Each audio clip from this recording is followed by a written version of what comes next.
Hey Orthos, my name is Keaton Walker. Welcome back to another video. Just wanted to mention it would be a good idea to turn this one on double speed. I get really into what I'm talking about, and double speed helps it sound a little bit less monotone. Also, if you're looking to grow your practice and you'd like to see about working together, I'm going to leave a link down below in the description that you can click. Look forward to hearing from you soon. Today I'm going to talk about the Essentialist Guide to Social Media for Orthodontists. This comes from some discussions I've been having with orthodontists all over the country. I've been asking them what their biggest marketing headache is, and these are just some of their answers. Keeping up with social media posts to stay relevant, and to that I'd say it's hard to outsource because orthodontics is so specialized. All the dental marketing services out there post really canned and generic brush your teeth posts. That doesn't really educate the public. Boiled down to the biggest marketing headache, the time it takes to generate quality educational posts. This one on the bottom says social media, just the bother of it. I want someone in-house so they can post real content. And up in the corner says people not being interested in engaging in any sort of social media campaigns. Very few people in my area respond positively when we ask them to follow or like our business page. So I called it the Essentialist Guide to Social Media for Orthodontists because of this book, one of my very hands down favorite books by Greg McKeown called Essentialism. So as a practice owner, you have your attention being pulled in a million different directions, and social media can also feel that way. There's so many different things that you can do on there, so many people posting things, and sometimes you should be posting, so you just post something, but it's not very quality. So today I want to talk about how you can identify your essential intent with social media, which is obviously generating new patients, and then make everything you do on social media geared toward that in a way that's going to make you appear as an authority, as a celebrity, as a competent practice in your area. With that being said, Albert Einstein is credited with the following quote: "If I had an hour to solve a problem, I'd spend 55 minutes thinking about the problem and 5 minutes thinking about solutions." So I think these quotes that we read earlier are kind of dancing around the real problem with social media. I don't think the real problem is how many people like your page or how many people are liking your posts. The real problem is something a little bit different. So there's three assumptions I want to examine that have to do with this. Assumption number one is having a social media presence matters. Assumption number two is a large percentage of the people that like or follow my page see my posts. And assumption number three is the people that do see my posts care about being educated about orthodontic treatment. So let's start with number one, having a social media presence matters. I would say this is largely a true assumption, but it can be taken too far. So let's remember that likes do not equal new patients. Just because you get a lot of engagement or a business has a lot of likes on their Facebook page or a lot of followers on Instagram doesn't mean that they're turning profit. And this is true for any business. So it is very important, but it's not the be-all, end-all. Assumption number two is that a large percentage of the people that like or follow my page see my posts. This is actually completely false. Let's talk for a second about organic versus paid traffic. Traffic is people, and you can either get free traffic or you can get paid traffic. So free traffic is organic, and paid traffic is obviously paid. So organic traffic, 1.5% of followers will see a post from a business page. So let's say you have 1,000 followers. That means 15 people on that list of followers is going to see your post when you post it. And then if somebody likes it, then it will start to boost it a little bit more. But originally you're getting very, very little reach. Personal pages are quite a bit higher. 33% of friends will see a post if you post on your personal page. And then over on the right, we have paid traffic, business pages.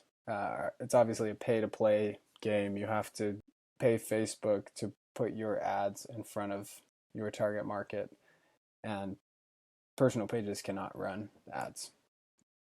So the reason that it's like this is because Facebook has a conflict of interest to balance, and that's between its users, people like you and me, and businesses like your practice. So it has to keep its users happy, but also has to keep the businesses happy enough that they keep paying Facebook. So this is the scenario where users would be the happiest, where there's no ads and there's really low reach for businesses, because you could go on Facebook and all you would see is your friends post. You wouldn't see any ads from businesses in your area or e-commerce companies or retargeting ads. It would just be, I go on Facebook and I see my friends, my family, the fun things that they're doing. And the opposite of that is businesses. The ideal situation for them would be really cheap ads and really high free reach. So the problem with this is that users would stop using the platform because it would be almost all ads or posts from businesses, and Facebook would eventually go bankrupt because they don't have anybody paying them for the attention of people like you and me. So where it is right now is kind of right in the middle. We can run ads as businesses, but we can't get very high reach at all for organic or free posts. It's a really pay-to-play game and very, very low business reach. Okay, so assumption number 3, the people that do see my posts care about being educated about orthodontic treatment. I think this is largely false. People aren't on Facebook to be educated about really anything except what their friends and families did over the weekend. And they're also not on Facebook to be sold. And so we have to be very subtle about the way that we guide them down the customer journey, especially when we're interrupting them. There's pretty much 3 types of posts that you can put out there. 1 is educational, 2 is promotional, and the 3rd one is fun. Educational would be something like this. Do you know the right way to apply orthodontic wax? Pretty boring, pretty canned. I would scroll right past this. I'm sure about 90% of people would do the same. It definitely fits the industry, but it's really not that interesting. Promotional is something like this. Summer's the best time to get your children checked for braces. Call for a complimentary consultation. Again, not super exciting to look at. I would probably scroll right past it as well. But what about these fun posts? Obviously, there were at least 458 people that didn't scroll past this video. And there were at least 145 people that saw this one and took enough time to like it. And it's because that has to do with people. And this one on the left, the doctor is doing this like 4-minute dance. It's pretty impressive, actually. And the one on the right, it's a 15-year anniversary for one of the assistants in the office. So this is the type of stuff that's going to get a lot of engagement. Remember that likes don't equal new patients, but if you want to have some more social proof online, you want something to maybe go a little bit viral in your local area, you want to get your name out there in a way that's interrupting people in their Facebook environment that they're excited about, then these are the types of posts that you need to be making. So the 3 assumptions. 1, having a social media presence matters. So this is definitely true, but we need to be careful about what metrics we're looking at. Assumption number 2, a large percentage of the people that like or follow my page see my posts. This is untrue. Assumption number 3, the people that do see my posts care about being educated about orthodontic treatment. Eventually down the line, they're going to care, but they only want to know the minimum amount at the last moment. So what we need to give them are more fun posts, things that are going to help them remember you and your practice and have an emotional connection with you. So then, what is the Essentialist Guide to Social Media for Orthodontists? I've boiled it down to, I think, 4 points that'll help you a lot if you apply them. 1 is to make your Facebook and Instagram page an optimized landing page for potential clients. So a landing page is just what it sounds like, a page that people land on and they have the option to perform a specific action or leave. Okay, so here we are looking at Collins Orthodontics. A lot of you probably know or have seen Dr. Collins, but this is a great page to land on. You can see exactly what they're about. You can see it's a super fun facility, a lot of fun people in the staff there, and that they won some kind of local award.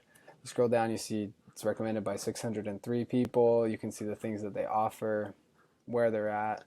And the pinned post here is a really emotional video about why they started their practice and what it was like at the beginning. They have their the team member listed here, and then a lot of posts about the people getting braces on. So this is a great page to land on. I know exactly what their practice is about, and I have the option to book or send a message to this page. So as you can see, Facebook has put a bunch of things here that are making it really, really easy for you to get your name out there, your message, and make sure that people understand what type of practice you are. Here's one for Instagram. This is Premier Orthodontics in Arizona. AZ Smile Specialist, #1 Invisalign providers, 15,000 plus smiles transformed, 7 offices, schedule a free consult. So you can see, what they're about. They have an option to schedule a free consult here. And then you've also got information on their stories, their saved stories, and then some fun posts here. Focus on making an optimized landing page for potential clients because you're not getting very much reach unless you're paying for it. People that go to your page want to see what you're all about really quickly and be able to take a specific action there. Number 2 is to post everyday things happening in your office.